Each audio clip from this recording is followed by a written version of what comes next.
wide receiver do you think they ought to go after? I mean, there's some guys who have a higher price than others. There's some guys that are younger than others. There's some guys that are faster than others.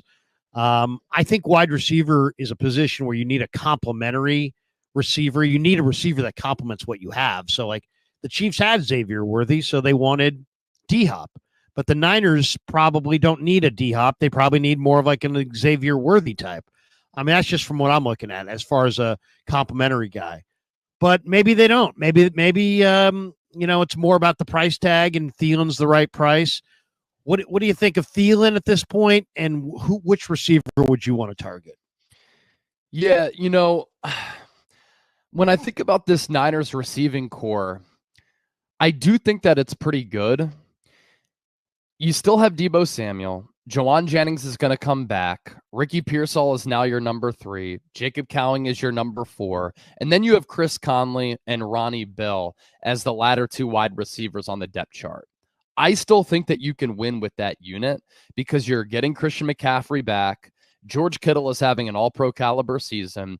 I like the backup running backs that you have now in Jordan Mason and Isaac Guerrero, who, bad job by me, I didn't mention him when I was mentioning that Niners rookie draft class a few moments ago, but he looks to be a player. He's now popped in 2 games this year where you've said, wow. So if the Niners do trade for a wide receiver, I don't think it's going to be for a marquee player like Tee Higgins. I don't think they have a need for a player like Tee Higgins. I don't think that they have the financial resources to retain a player like that, nor does it make sense to give up a lot for a short-term rental if you have no plans of signing him to a contract extension. Do I like his skill set? No doubt about it. He's tall. He's physical. He's been great alongside Jamar Chase, forming one of the top wide receiver duos in the National Football League. I do think that he has the skill set where if he went somewhere else, he could be a bona fide number 1. But I don't think the Niners make that move because they just gave Brandon Ayuk $76 million in guaranteed money. And even though they don't know how he's going to do coming off the torn ACL, MCL, meniscus injury, that's a lot of financial capital invested there. And I think that Ricky Pearsall and Jacob Cowing can be good players in this league. The end around from Pearsall, 39 yards. He had explosion, getaway speed, patience to let those blocks set up. He caught all of his targets. And as he gets more acclimated, he looks to be the part. Is he ever going to be a number 1? I don't know if he's going to be a number 1, but is he going to be a really good wide receiver in this league? He has that ability. Against Kansas City, we saw Jacob Cowing. The stutter go on the long ball would have been a touchdown if Brock Purdy threw that ball a little bit more accurate. The bubble screen, I really liked what I saw on that play. We saw it in the preseason on the long ball from Josh Dobbs. That's the vertical player that you mentioned, Larry, that you have under wraps on a rookie contract. He's very affordable. Cost-controlled asset. Do you let him play a little bit more? And do you find ways to get him more involved? And so I like where the Niners receivers are. They don't need a star. If they do make a move for a wideout, yeah, it might be an Adam Thielen type who can line up inside, outside. Last year, he was very productive for Carolina after a couple of injury-shortened seasons with the Minnesota Vikings. He can still play. He's affordable. You don't need a number 1, but he at least gives you depth there. If you look at a player like Kendrick Bourne, I think the Niners, they've been rumored to be interested in bringing him back. That could be a player who makes sense because he knows the system, has familiarity with this organization. They know who he is. And once again, it adds depth to your receiving core. I don't think a player like Courtland Sutton is going to be available because the Broncos have won 4 of 5. They're 5-3. In the thick of the NFL playoff race in the AFC, and I think they really want to try to get their rookie quarterback playoff experience if they can, and Courtland Sutton is Bo Nix's number 1 wide receiver. So I think it'll more so be a wide receiver on the periphery, a depth piece, as compared to a star player. If they do go that route, I think the needs are more so defense. I agree. I just look at the price tag, and it's clearly a buyer's market. I mean, D-Hop for a 5th. Deontay Johnson was almost free. I mean, a late 6th for an early 7th, that's almost free. That's like the Randy Gregory trade. So I would have loved to see the Niners get Deontay Johnson because of the price tag. To me, I only want a receiver if they're fast or if they're stars. So, like, if the Jets want to move Garrett Wilson, I'm there. If the Dolphins want to move Tyreek Hill, I'm there. If there's a dynamic runner like a Darius Slayton, I'd be interested. but I'm not interested in just another receiver. I'd rather throw that ball to Pearsall. I'd rather throw those balls to Cowing. I'd rather use the guys they have in-house than just get a slowish Adam Thielen. But if I can find somebody who, all these people saying, it would be dumb to trade for a wide receiver are people like Tammy McDaniel here who's saying that. I would bet anything, like literally anything, that Tammy's never watched the Niners in the All-22. When you don't watch the All-22, the speed of the receivers makes no difference to you. Why? Because you don't see the space, because you're not watching the All-22. You don't see the coverage. When you have a burner, that opens things up. The Niners don't have a burner, and so things are not opened up. If they could find a super fast receiver, somebody who runs sub 4.4, and I've asked Shanahan about this many times in the past. How important is it to have a deep threat? He's like, it's vital. Well, that's a play caller. That's a play caller who's saying that. The Chiefs wanted D-Hop because they already stretched the field. The Niners don't need D-Hop because they already have a chain mover. They need a field stretcher, a field stretching component. They're hard to find. It's not easy to get, but the price tag is probably pretty low. Like, I bet you could get Tutu Atwell for nothing. I bet you could get Darius Slayton for a day 3 pick swap type situation. Yeah. I'd be interested. I mentioned Tyreek Hill because I've got a couple Miami people there telling me that he's going to be dealt by Tuesday. Obviously, financially, it doesn't make sense. They've got Debo, huge money, Ayuk, huge money. It doesn't make sense to go after a guy like Tyreek, but that is the piece that they need. If they had Tyreek Hill, I think I would like their chances a lot better. So you mentioned the vertical threat, and I just don't think, obviously this, but a lot of casuals just don't think about it in this way, especially with the team that runs an offense like the Niners run an offense, where Kyle Shanahan runs so many underneath routes, so many crossers, so many in-breaking routes. Why? Well, you look at the quarterback, Brock Purdy. He thrives throwing across the middle of the field, in between the numbers, in between the hashes. Also, some of those routes that go over the middle of the field, it allows the receivers and the weapons to pick up yards after the catch. And this 49ers offense is really predicated on yak. Now, this year, lack of separation is a problem, is an issue. But when you have the vertical threat, who the safety or two safeties always have to mirror and always have to be aware of when they're playing safety spot and shade over, and that receiver can get vertical, what happens?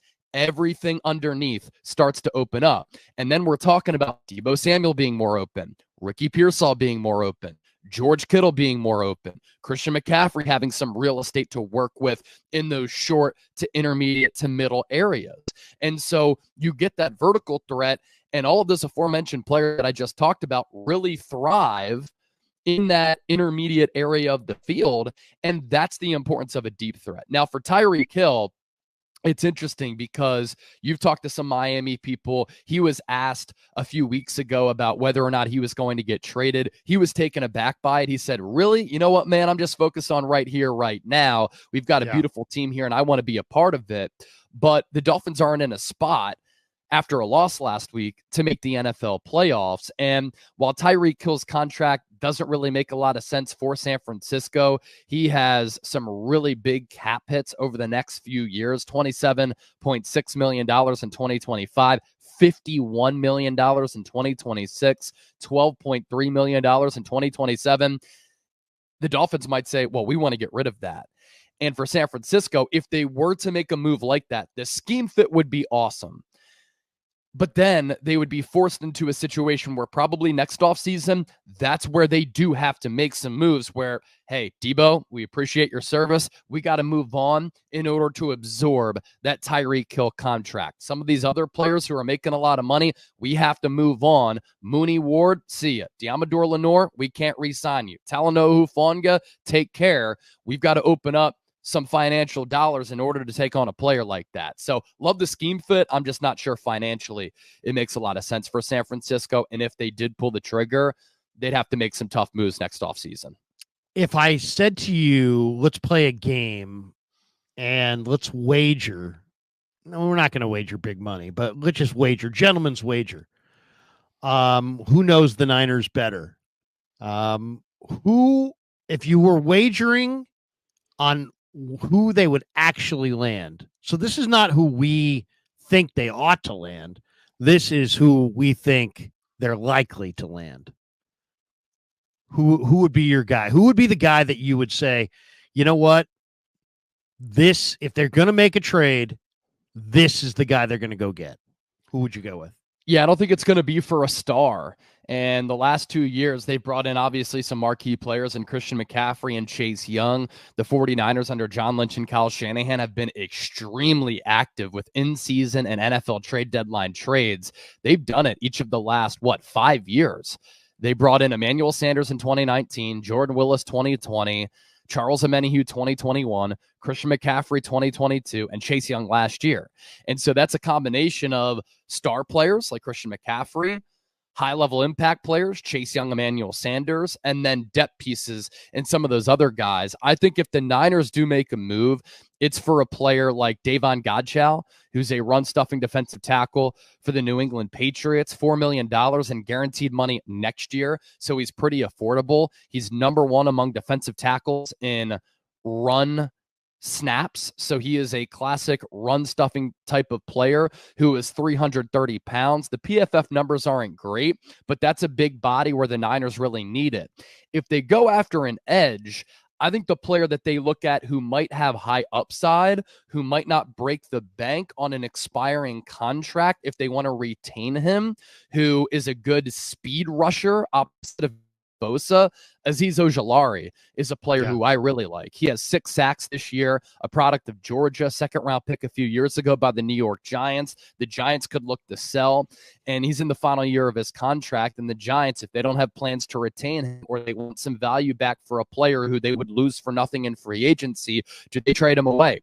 I would give up a second for a player like Azeez Ojulari. And that wouldn't be like a star level player, but that'd be a pretty high level playmaker. And then Leonard Floyd, Azeez Ojulari are 2 speed rushers opposite of Bosa. And you have that speed component in there at all times. And the Niners are a little bit thin at defensive end. Sedarius Smith is a veteran who has been very productive. Jadeveon Clowney is another veteran who's been very productive throughout his career. And so those are kind of the players that I'm keeping my eye on right now. For me, I would say if it was up to me, I would call Jacksonville. I think Jacksonville's the team. Now, Dieter was throwing out guys like Jeremiah Ledbetter and that kind of. I don't know enough about Jeremiah Ledbetter, but to me, Trayvon Walker. That's a good one. You know, it's first pick overall in 2022. There's a lot of people out of Jacksonville saying that the Jags are getting ready to back up a truck and offload some guys. Trayvon Walker has 2 more years of team control. I'd be willing to move that 3rd round draft choice. They got 2 extra. They have 2 thirds next year. I'd be willing to move that 3rd and another pick, and maybe even a player if I could get a good deal from Jacksonville. I would want Trayvon Walker and Darnell Savage. I also have tons of interest in Devin Lloyd, but those would be the guys I would want. I mean, Walker to me, 6.5 sacks. I think his best football's still coming. I think it could be almost like a Laken Tomlinson deal where, you know, you acquire a guy and then he becomes a key guy for you for a couple more years.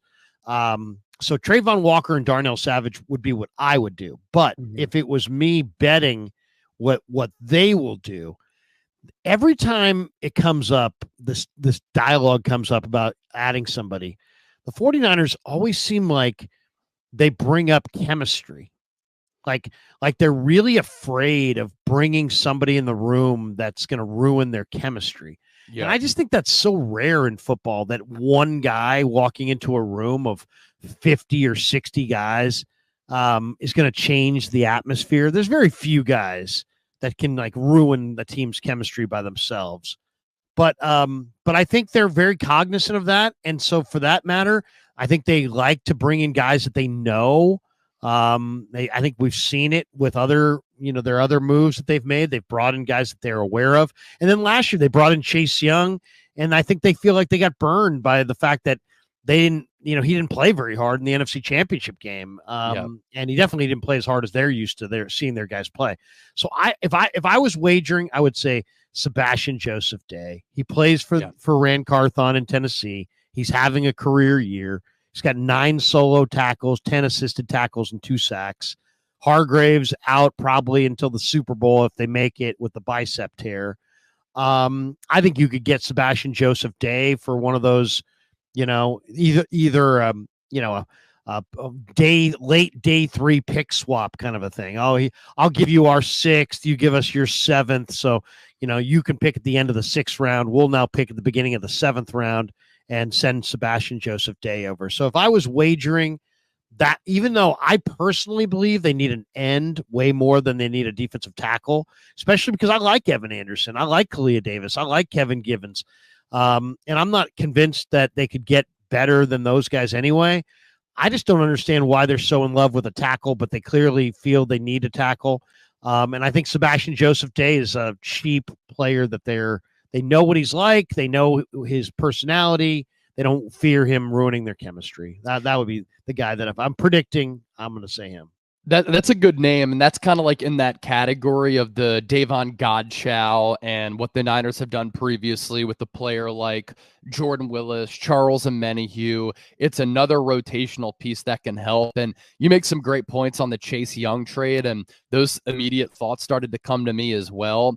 The Niners really do prioritize culture, and you think about the players who they draft players who love ball, who are dedicated to the craft, because that's all Kyle Shanahan wants. And the players have talked about this when I've talked to them, that Kyle Shanahan will let them be them.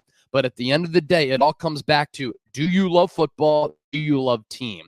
And so he'll give you leeway to be you, be a personality, and be yourself, right? But you have to love ball at the end of the day. And if you don't, you just don't fit the Niners culture, because he is demanding. The Niners as an organization are demanding. They play a physical brand of football.